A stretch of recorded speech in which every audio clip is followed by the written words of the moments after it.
This is Meredith for Real, the Curious Introvert, and I'm Meredith. Here we explore the taboo, less obvious, and paradoxical aspects of society.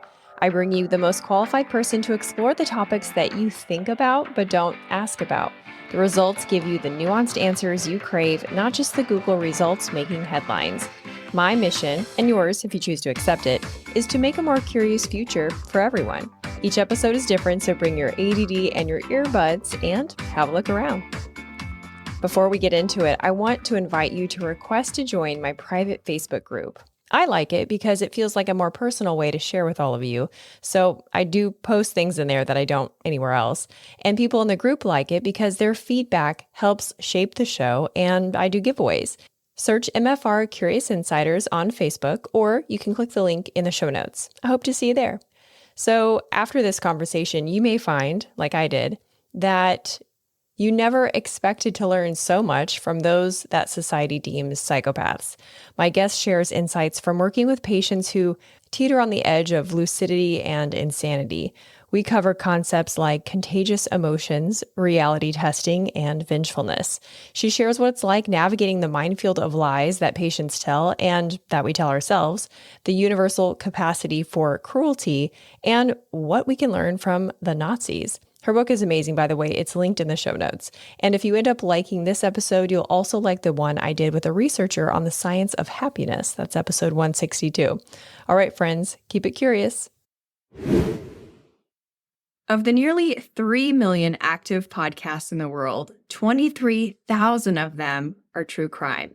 It's a topic people love to listen to, love to talk about, but my next guest is someone who lived it. She's a forensic psychiatrist, consultant, and therapist who spent most of her professional career working with homicide perpetrators in secure psychiatric hospitals. She is also the author of The Devil You Know, a book that documents her encounters at the Broadmoor Hospital, the oldest of England's 3 high-security psychiatric hospitals, known for housing its share of serial killers. Despite her considerable face time with those deemed evil, she has an abiding interest in what she calls human goodness and radical empathy. Today, we'll explore the intersecting corners of psychology, philosophy, and psychopathy as we take a close look at ourselves. Mindful observer, compassionate realist, pragmatic philosopher, Dr. Gwen Adshead. Oh, thank you for inviting me. It's a real privilege to come and talk to you. I have really enjoyed reading your book, and I have to say, you probably experienced this as a therapist, but an interviewer, as a podcaster, I kind of have this zoom in, zoom out experience throughout the world. And when I was reading your book, I'm like zooming in, and I love the way that you paint a picture of both the room that you're sitting in, the person you're sitting with, and your own thoughts. And then I zoom out, and I realize the level of compassion that you're having for your patients is not just a one-time evaluation, but it's like this prolonged state of compassion because you're seeing patients for months and months at a time, an hour at a time, every single week. And you're kind of sifting through the erratic behavior, the lies, the judgment of themselves, maybe even your own judgment of them. And so my first question is, how do you monitor your own reactions to patients while you're in session with them? It's a really good question. And in part, it's kind of down to training, because one of the things you do when you're training as a therapist is to kind of enhance your ability to monitor what you're thinking. And that's particularly true when you start off and you kind of talk about your sessions with a senior person. Good supervisors will be saying to you, what were you thinking then? What was going through your mind then? And after a while, you get kind of used to doing that. I'm also trained in mindfulness-based cognitive therapy, and I found that particularly helpful. I think also the kind of mindfulness training has been particularly helpful because I have to remember all the time that when I'm monitoring my own thoughts, I'm also wondering whether that's partly a reflection of what's going on for the other person. So, for example, it's not unusual sometimes as a therapist to find yourself sometimes feeling a bit tense or perhaps a bit irritable with a patient. And when you have those feelings, the chances are that's something that you're picking up from the patient, because we're social animals. We share 98% of our DNA with group animals like chimpanzees and gorillas and baboons. And we communicate emotions to each other. Emotions can even be thought of as kind of contagious. So one of the reasons that I monitor my own feelings and thoughts is partly to kind of make sure that I'm not sort of losing it in some way that would be inappropriate. I might be distracted. And of course, I might bring my own life into things, and then I might be thinking, oh, this is making me think of my mum, and I don't want to think about my mum right now. I need to get focused on the patient's mum. But then I'd be thinking, oh, that's interesting. I'm thinking about my own mum when he's talking about his mum. So it's something about trying to have an interiority that is a dialogue that's going backwards and forwards between the two of us in the interpersonal space, as well as something that's just going on in the patient's mind. And this is something that therapists do. I think good therapists aspire to be listening while monitoring their own emotional responses, while also thinking about what's going on for the patient emotionally.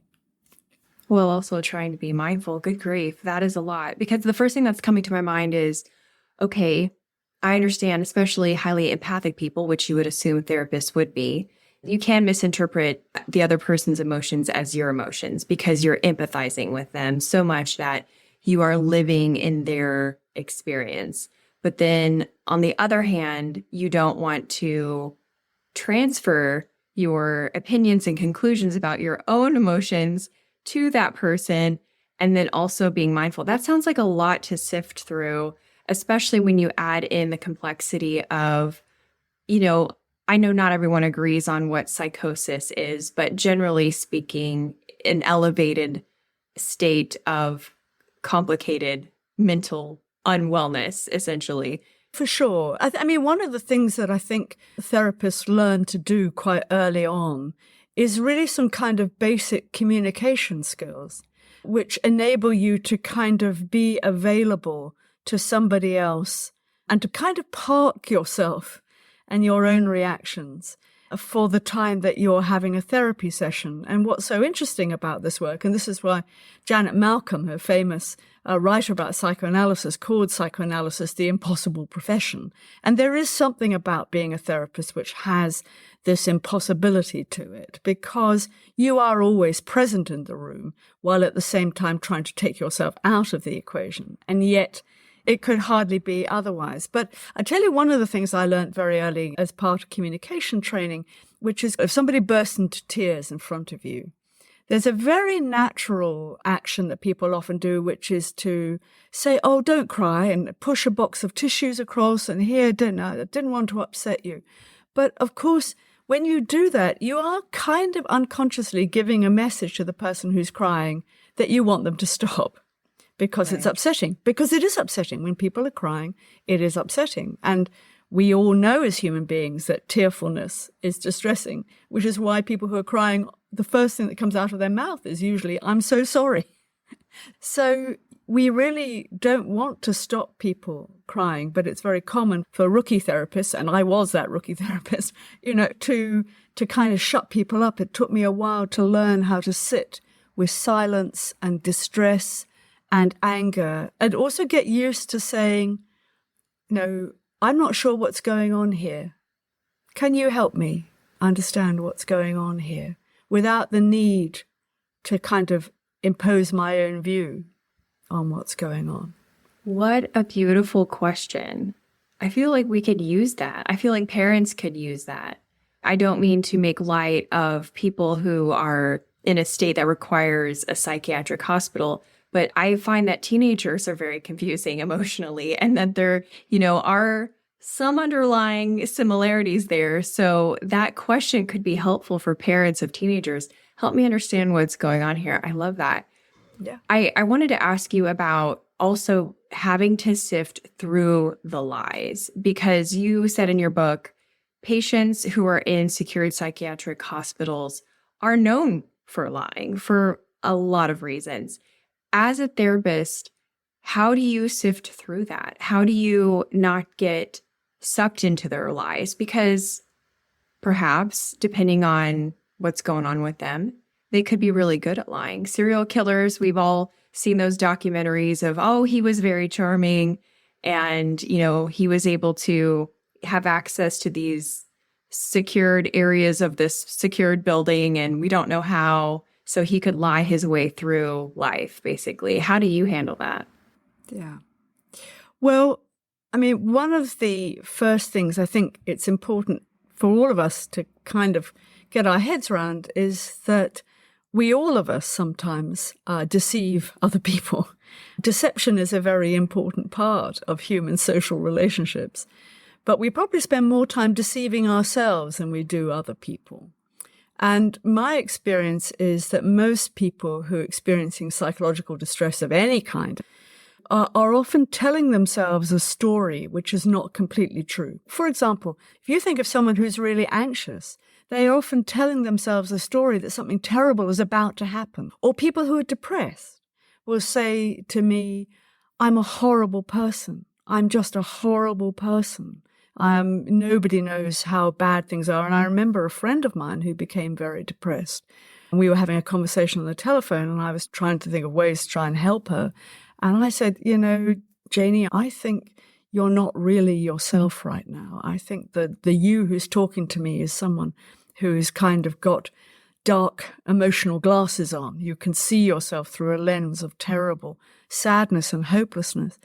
And I never forget her saying to me in this most hopeless voice, you just don't know me at all, Gwen. That just shows how you don't know me. And so she was telling herself a story about how everything was dreadful, possibly in response to trying to explain to herself why she felt so terrible. So my point really is, I think it's really important that when people tell me things that are not true, I don't automatically assume that they're trying to deceive me personally. And in fact, I generally try not to take things personally. If somebody says to me something that I know is not true, then I think, well, I wonder why it's important for that person to tell me that right now. And I'm going to just store that away and come back to it when I need to. One of the other things I do is to assume that most people who are in a tight spot are going to try and mislead others if they can, because that's kind of defensive. And so one of my jobs as a psychotherapist working in forensic settings is to make sure that I link in with other people. So I'm always touching base with prison officers, if I'm working in a prison, or I'm touching base with the other doctors who are looking after the patients I work with and the other therapists who are working with. And I'm checking in, did he said this to me? Has he said that to you? No, he said something completely different to me. Oh, that's interesting. Okay. So I'm kind of triangulating my information all the time because I assume that sometimes people tell lies in order to protect themselves from feelings of shame or distress. I love everything that you just said because it's equally pragmatic. You're like, I triangulate the truth. And then it's also deeply philosophical about, not just the outward non-facts of whatever the person is sharing, but also the inward story and the implications of what they're telling themselves and what they want you to believe about them and how that is real messy and like intertwined. There was an example in your book, in fact, that really illustrated that with a woman named Charlie. She said, I took a life, therefore, why should I have a life? Because I think she had murdered someone in like a gang murder, and everyone in that incident had a life sentence, but had been released after a minimum amount of time served, except for her. Like it seemed like she was sabotaging herself, like she still wanted to be in prison. And it was a horrific crime. But what I found interesting in the book is that you saw your reaction to her going, I killed someone, so I deserve to be punished, basically. Wasn't like, well, yep. It was like, oh, good. I think you called it a first step in the verbal dance of therapy.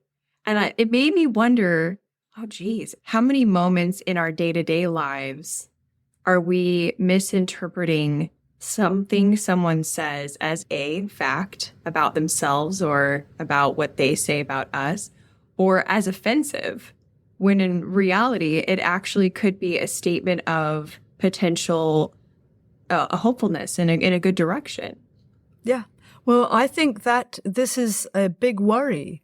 I think this is a big contemporary worry for me, but no, not just for me, but with hundreds and thousands of us, which is there. It seems to me there is a terrible confusion about how to be a good person. And that there's an idea out there that a way to be a good person is to be very sensitive to any kind of offense and to attack it very swiftly as soon as you perceive an offense to have taken place. Rather than where I think we might have been 50, 60 years ago, where there was much more caution around interpersonal dialogue, where people might say something that kind of landed with you and you thought, what are they saying here? Don't think I like that. But you wouldn't necessarily go kind of personal with them straight off the bat. You wouldn't assume you knew what they said. You might wonder a bit what was going on. And I think I have a great worry that people want to demonstrate that they're good people by being very critical of others. And that is not a recipe for a healthy social life.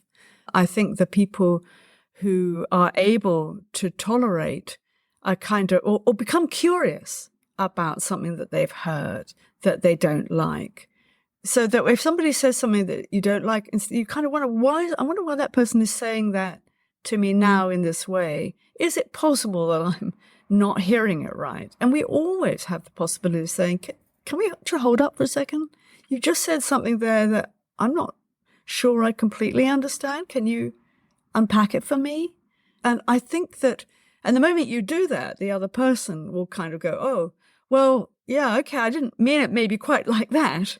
I meant it like this. And then you can explore how different things sound. Because the reality is that we're always misreading each other. We are opaque to each other in important ways. We don't know what's going on in somebody else's head. And we cannot mind read. The belief that we do know what somebody is thinking is just a kind of another example of psychotic thinking. That kind of certainty that you know something you can't possibly know for certain is one aspect of psychotic thinking.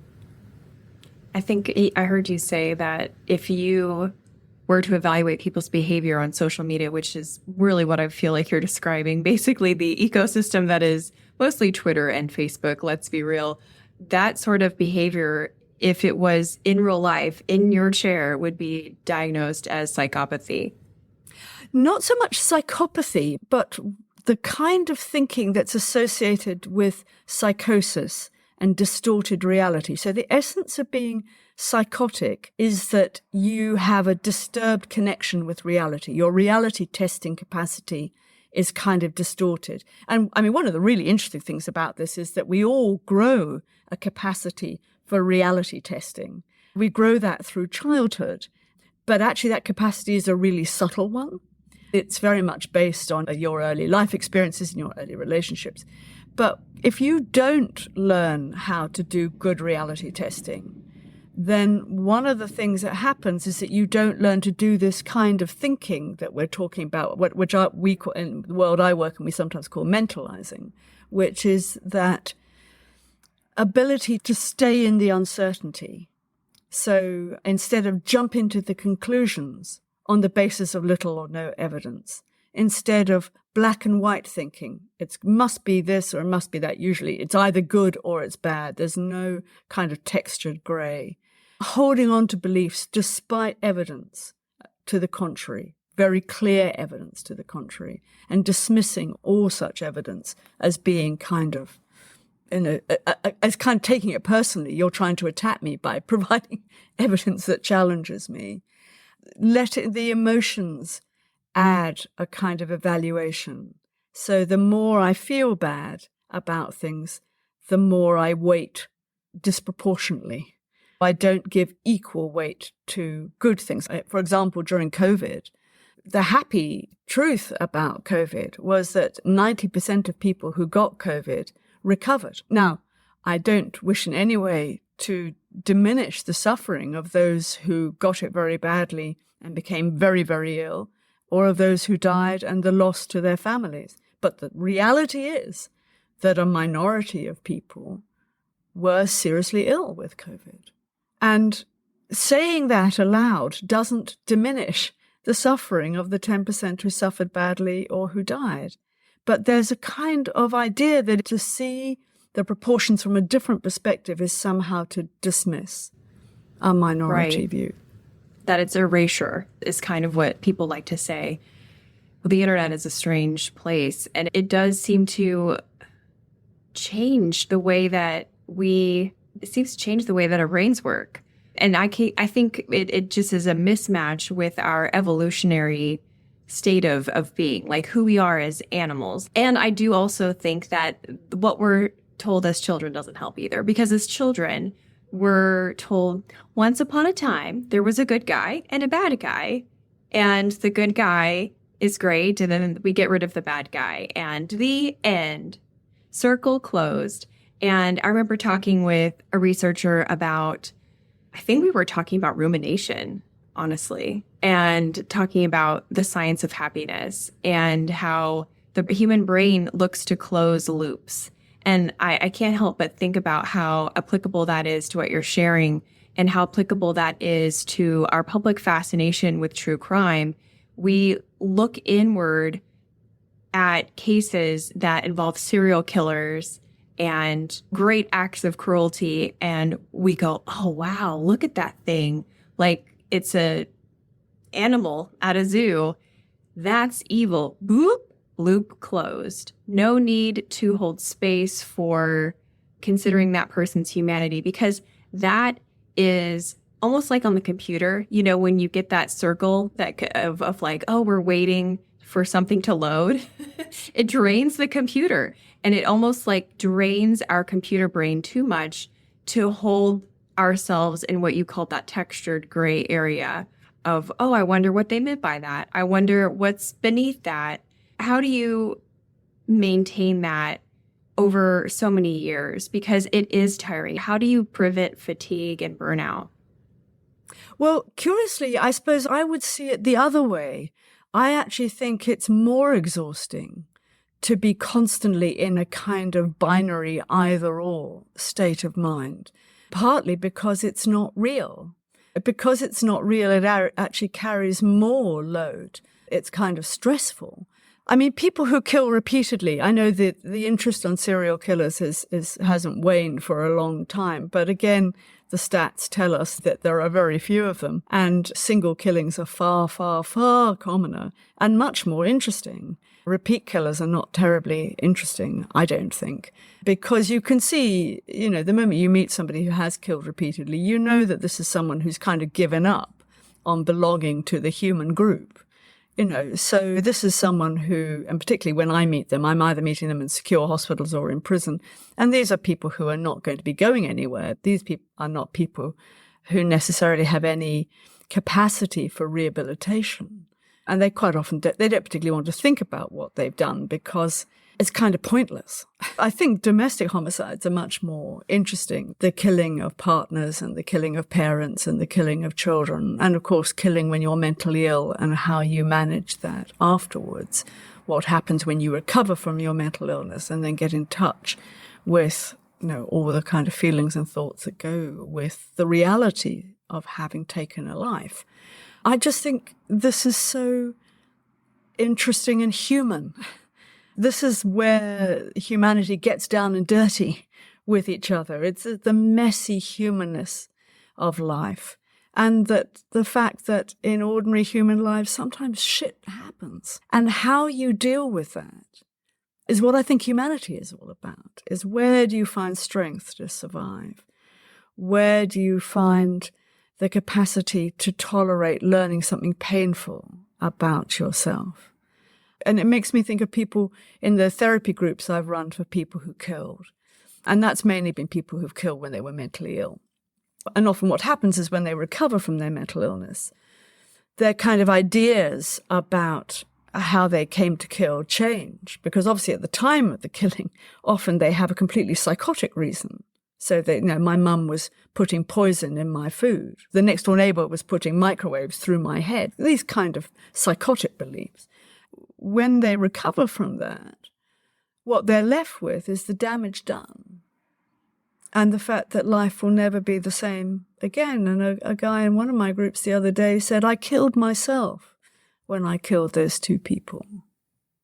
And he's not wrong about that. I mean, he's speaking metaphorically, but he's not wrong that in a way, the life he had before is over and gone. There is no old John, only John after death.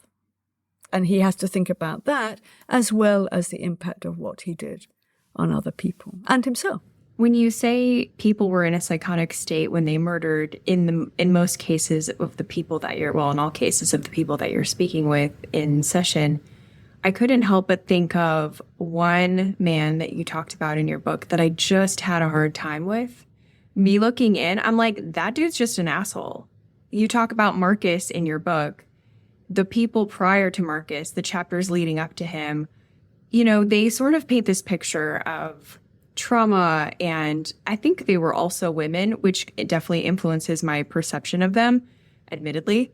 But then we get to Marcus. Can you paint a picture for listeners who may have obviously not read your book yet about Marcus so that you can kind of bring them up to speed? And I'd like to know your thoughts on how you have compassion with people like Marcus, and if you have a threshold of where people are just like, nope, that person is what we call evil in our society. Well, I think Marcus, he's a case who's based on an amalgam of many different kinds of similar men who I've met who have often killed partners or ex-partners in the context of a relationship breaking up. And I agree with you that these are men who often, when you first meet them, are indeed, I often think they're hard to love. They're hard to like. That's generous. Well, to me, I'm like, the world would be better. And I'm just being real. And I want to be where you're at. I promise I do, because I'm all about curiosity and nuance. But when it comes to men abusing women and just like flicking them off of the face of the planet, like they're no big deal, I just feel like they're about as valuable as mosquitoes. Like, you know what? I'm all about, nature's balance, but I think we could do without them. Hey, Curiositors, just a quick pause to show gratitude to our sponsors and give you some special deals. This episode is also brought to you by Insect Pest Control. I love that Insect not only cares about happy customers, but they also care about the community. They founded the TREAD Mosquito Program. TREAD stands for Tire Removal Education, Alteration, and Disposal. This program works with other pest control entities and municipalities to remove what they call mosquito condos, discarded tires. This is yet another reason I've been a customer of theirs for so long. If you're in the Florida Panhandle or the Gulf Coast of Alabama and want quality pest control with guaranteed results, give Insect a call, ensec.net. If you like this show, which I'm assuming you do because we're here, I can tell you with confidence that you'll also love The Jordan Harbinger Show. He weaves thoughtful questions in as his guests share seriously incredible stories. I just listened to episode 1018, where guest Phil Elmwood talks about his career as a PR operative for a laundry list of shady government figures. I also really love episode 784 with Rami Romani, who shares incredible stories of ancient and modern day Egypt, including this crazy escape story with him and his wife, and the truth about ancient Egyptian curses. If you're interested in hearing from everyone from athletes to hostage negotiators, you'll want to subscribe. You can't go wrong with adding the Jordan Harbinger Show to your rotation. It's incredibly interesting. There's never a dull show. Search for the Jordan Harbinger Show, that's HARB as in boy, IN as in Nancy, GER, on Apple Podcasts, Spotify, or wherever you listen to podcasts. This episode is supported by the UWF Historic Trust. You may not realize this, but I record the show in an exhibit in the Pensacola Museum of History. It's called Trader John's. It's a permanent exhibit set up to look like a historic bar from downtown Pensacola. If you are planning a holiday get-together in the Pensacola area and want a unique space to hold it in, have it here, where there's an interesting array of local memorabilia to look at. There's 2 booths, several cocktail tables and chairs, and even the actual bar from the original location. You can learn more at historicpensacola.org. Now back to the show. Remember to stay till the end where I give you a sneak peek of next week's episode. Well, I think those feelings and thoughts are very natural. I mean, I have had those thoughts and feelings about some people I've met, no question. Actually, when forensic psychiatrists get together, sometimes they tell each other stories of people that they've met who they feel exactly the same way, Meredith. They just think, how come you're still alive and, my lovely mum is not still alive? Exactly. How come? But I think what's striking about this for me is that most of the people I meet are not like this. And that actually, I think it's noteworthy when you meet someone who evokes that kind of wish to hurt and that wish to be cruel, which, by the way, I think is present in all of us. You see, I think you were talking about earlier on about the sort of how we like to label people as evil, like that kind of binary thing. But I think one of the reasons that we do that is because we're very frightened of our own capacity for cruelty, that each and every one of us has the capacity for great cruelty. And the good news is that most of us will probably never get there. But you only have to look at human history, and particularly the history of the Third Reich and the countries occupied by Germany in that period, to see what happens, how people, ordinary nice people who've never broken a criminal law in their lives, became people who were treacherous, lying, cruel, who gave away people who were hidden, did all this kind of stuff. It was hard to be brave. It was hard to be good. And so I think that we are all anxious about that part of ourselves. And that's another reason that I'm quite happy to kind of pile onto people who've done something wrong and monster them, because that makes us feel good. So when a man comes along like Marcus, and it wasn't only me, but the whole of my team that was working with him, and we were all sitting in our professional meetings going, oh God, this man is a wanker. And I don't know whether that's our equivalent of asshole. Can you describe Marcus? I know I took us off track a bit, so to get listeners up to speed. Okay, so this was a man, one of the things that I think was particularly difficult about it was he'd killed his girlfriend in the context of what had seemed like possibly a quarrel. Poor lady, she was dead, so we didn't really know what had happened. But it seemed from the facts of the criminal case that they'd been a couple, but they'd split up, and he was married, by the way, and had another girlfriend as well. But anyway, so he'd split up from this woman, but they remained friends, and she'd invited him round for a glass of wine, or he'd invite himself round, the details are not absolutely clear, partly because she wasn't there to tell us. And then there'd been some kind of quarrel, and he killed her. I don't know what he claimed in court, but the jury didn't buy it, and he got convicted of murder, and he got life with at least a 20-year tariff. That's the length of time he'd have to spend in prison before he could apply for parole. It might have been longer than that. And that was quite significant because he was 40 at the time. So he was going to be an old guy, when he was eligible for parole, if he was eligible for parole. So he started to try and kill himself in prison. When people do this in prison, it's a disaster for the prison. But prisons can't have people killing themselves. It's a disaster on a number of levels. Even just at the human level, it's a disaster. But actually, it's organizationally a disaster. He kept doing this. He kept trying to kill himself. And he kept saying, I'm going to die, I'm going to kill myself. You better watch me, I'm going to kill myself. And eventually they got very fed up with him and said, can you take him to our unit? So we did take him, although I said, well, we won't take him for long, because I guessed that he was a man who was struggling with the realities of a life sentence and that he couldn't think of any other way to manage except to kill himself. But he was doing it in such a way which didn't evoke any sympathy. There are suicide attempts that evoke a lot of sympathy. There are suicide attempts where you tie something around your neck but you kind of bang on the door saying, look at me tying things around my neck, which they can sometimes make professionals frustrated and anxious and angry. And the thing that's interesting about that is pretty much what he was feeling. I mean, he didn't like himself either. And so although when I first talked to him, he was kind of, as you say, just being kind of that kind of maleness, which is kind of putting women down, smarmy. Yeah, we've all met that man. But it is only a way of being a man. It's not what all men are like.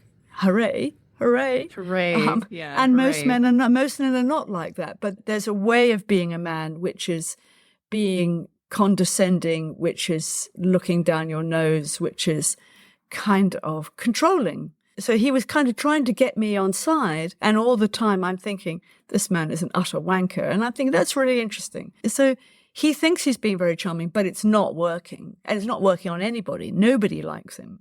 And he's mean to some of the junior female staff, which is also very unusual. Most of our patients are not mean to the nursing staff. They know they need their help. He's being mean and cruel to himself, but he was also being mean and cruel to others. So we needed to find a way to get into that.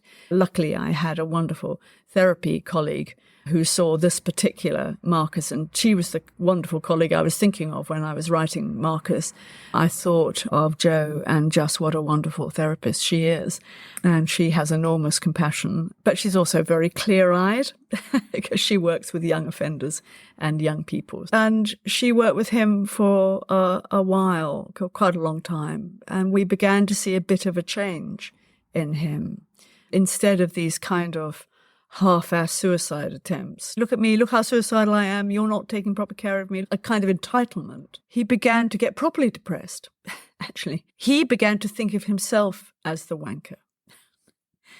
So he took back the projection that we'd all been wrestling with, and he began to take it into himself. Actually, I am the bad man here. I am the bad man. Yeah, perhaps I do need to die because what have I done? And what have I done to my life? And he was able to tell us then something about his terror of spending the next 20 years in prison and perhaps never coming out until he was an old man. And what would it be like to be old? Which is a big challenge for all of us, actually. Aging is, as Betty Davis said, aging is not for sissies. And it's true.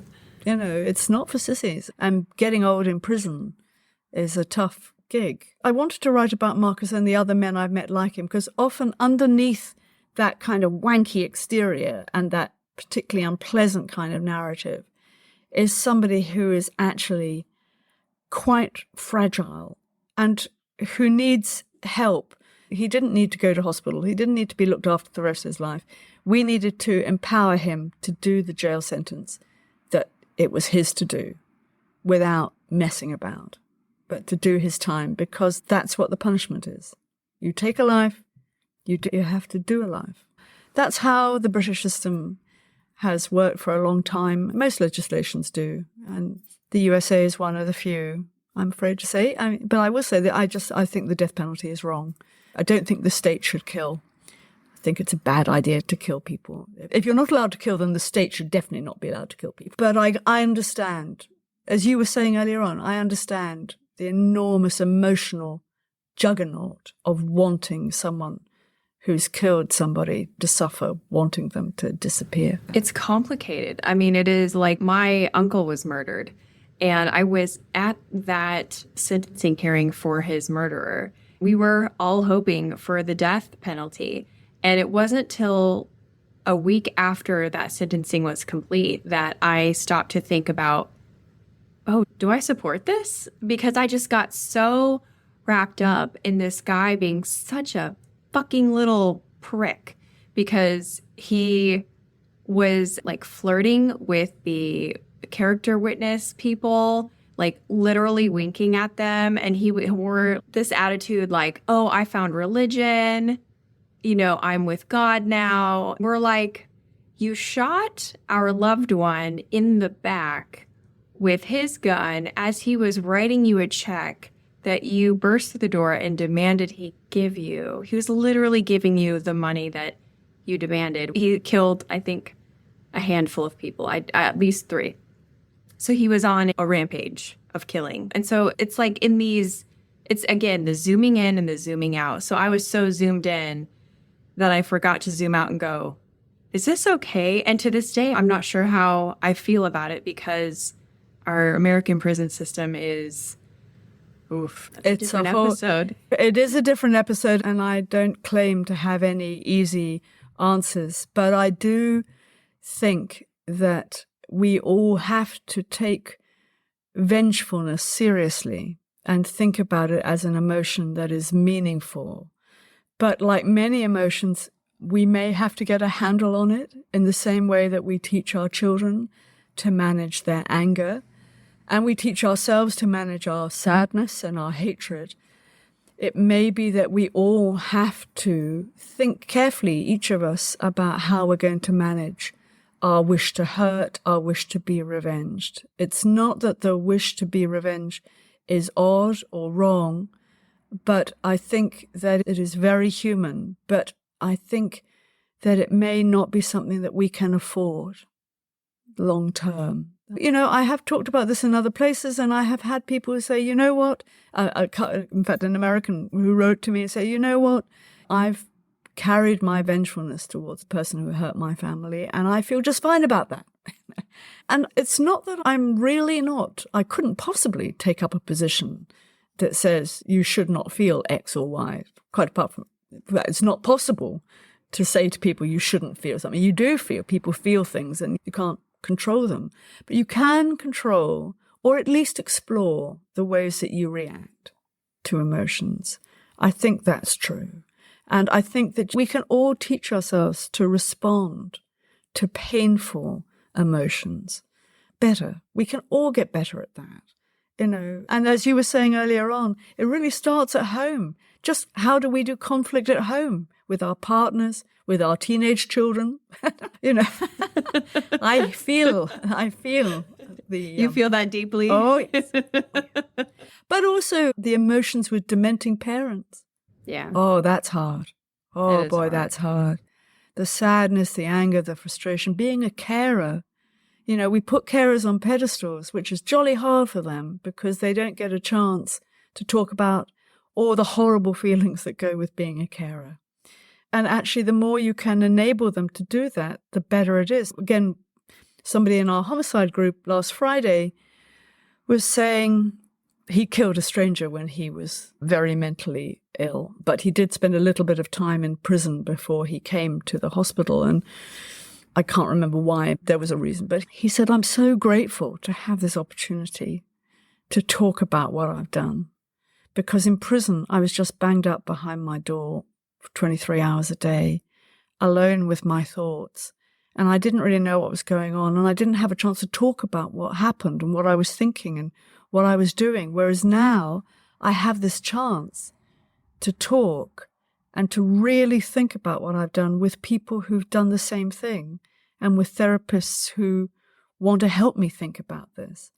And the reason that this is how human beings manage difficult things is by talking about them with people who are able to listen to them. Leaving people alone with kind of shit stuff is not a good strategy. Really not.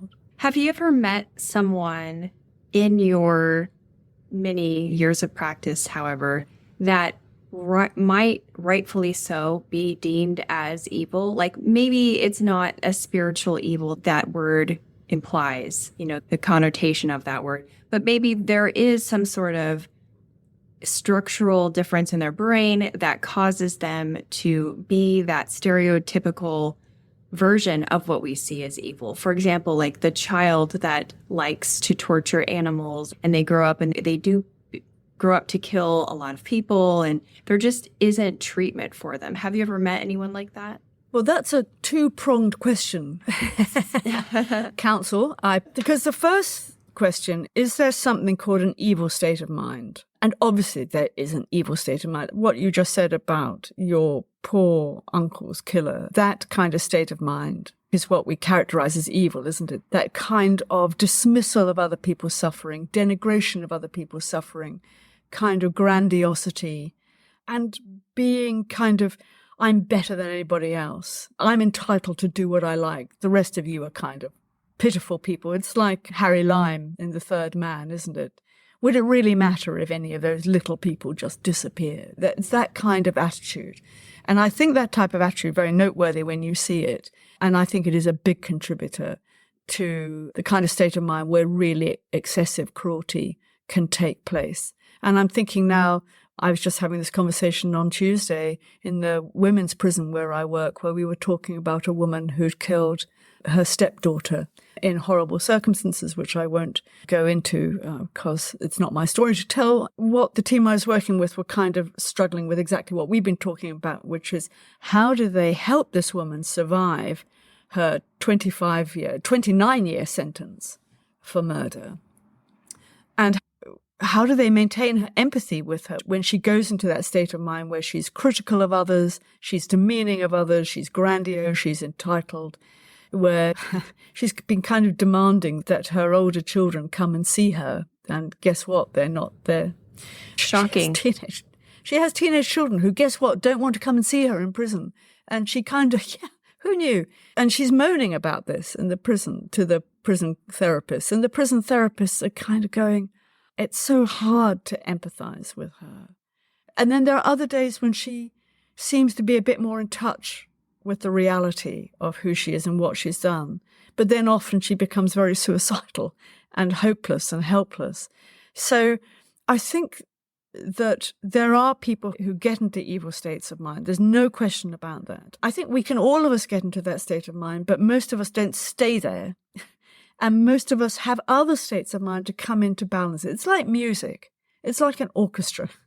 There's a minor key, maybe even a discordant key, but it's balanced by masses of other wonderful music. And sometimes the evil that we talk about, we can see it in ourselves. You know, if I shout at my teenage sons, and then afterwards I want to go and say, I'm sorry, that was my bad. That was just me. I just wasn't thinking about you. I was just thinking about me, and that's my bad. So I like to think that little bit ranting evil mum also balanced by the mother who loves her sons very much. And I'm sad when I get things wrong. But that's the tune played on a piccolo. Sometimes when you get the tune played on the full orchestra. And that's why I'm often, when I talk about this, I do talk a lot about what happened in Germany in the 1930s, because I think that's the worst case scenario. What happens if everybody gets into that state of mind? And then you need a victim or a few victims to make yourself feel good. And then it could be anybody. In Germany, it was Jewish citizens, amongst others, and many others as well. Yeah, amongst others. But people in that state of mind need a victim. So that's a scary part. And that's kind of part of what happened with the person who killed your poor uncle, I guess. But your second part of your question was, can you treat them? And the answer is sometimes. A lot of the work I do, not so much when I was more junior, but now I'm kind of more senior, quite a lot of the work I do is consulting on whether this person can benefit from therapy. And there are people who can't. There's no question. People who are insightless, people who don't care. No, therapist's not going to help them. That's an excellent point. You mentioned Hitler here and there in your book also. Have you read enough about him to hypothesize that if he were living today and, let's say, at the Broadmoor, that you would be able to therapize him with any success? Oh, I'm confident that we would not be offering treatment to him. I've read a lot about him, but I also had the opportunity to study lots of interviews with the Nazi high command who were on trial at Nuremberg. And they were clearly in exactly the state of mind we've just been talking about. But what's kind of scary is that they had a political structure to support it. So if you think of the state of mind your uncle's killer was in, but imagine that across the full political spectrum and actually supported by democracy and law. They were men who had no doubts that they were right, that everybody else was wrong, that they were strong, that people whinge about cruelty when actually all they were doing was being strong and heroic. And no, they didn't think they'd done anything wrong. They weren't remotely sorry. They just thought they were being picked on because they'd lost to the Russians. So no. And actually, they were all seen by psychiatrists who concluded that they were kind of super wankers, really. But I think context is really important here. I really think it's important that we can't take individuals out of their social contexts and groups. It may well be that those men their cruelty might not have been able to flower to quite the degree it did if they hadn't had that huge social machine behind them. And of course, they spent a lot of time saying, well, I didn't do anything. It was those guys on the front. I didn't tell them to kill people. I didn't tell them to shoot innocent people and push them into mass graves. You can't hold me responsible for that. Yeah. It's interesting because you talk a lot about the influence of, drugs also. I think it's in almost all of the cases in your book. At least alcohol is involved, right? I don't know about, what's his buckets, Marcus. In the book, I read him as sober, but that's neither here nor there. Oh, yeah. But even, Nazi Germany, they were methed up. Like they had meth or the version of meth at that time. And so they were under the influence. But something you said earlier about the people that were under Hitler's command is that they would give up hiding spots of people, or maybe not people in the army directly, but even citizens would give up each other's positions, and that there was like this chaos. And I heard you mention that many of us have these snap judgments. We complete the loop as like, okay, this person is a piece of trash. I would never do that, because we have what you call the luxury of never having to face moral ambiguity. Can you kind of explain that in the context of Nazi Germany, since we're kind of there in that neighborhood anyway? Yeah, well, I think when you live under those kind of regimes, when the government itself cannot stand for goodness, but is embodying treating human beings in inhuman ways, then I think what is right and wrong, it's not that becomes less clear, but it becomes much harder to do. I think you require a lot of strength of character, a kind of faith in yourself. I don't mean religious faith, although religious faith can be kind of useful in those circumstances. It was only the protest by the bishops in Germany that brought an end to the deliberate killing of psychiatric patients. Well before the Holocaust started, the Nazis brought in a law that said there was life that was unworthy of life, and psychiatric patients were killed by the staff who were looking after them, not by soldiers or Gestapo or the police, but by the people who were looking after them. We live in a time where there's a lot of attention to goodness and badness, and we think we know where the goodness and the badness lies, but I think what's happened now is that there's not much attention done enough to our own goodness. I think we ought to be taking our own moral inventory, as they say in AA. I think we can, all of us, get better at doing that, and we don't have to be ashamed about that. That's what we need to do at the end of every day, to celebrate the good things that have happened and you've been part of, but also to think, how about those moments where I wasn't quite as good as I would have liked to have been? What was happening there? Why did I do that? And just hold that capacity. We all have that capacity for messing up. And if we look after that and have some compassion on that, I think paradoxically that may help to protect us when we find ourselves in situations where there are very profound moral dilemmas.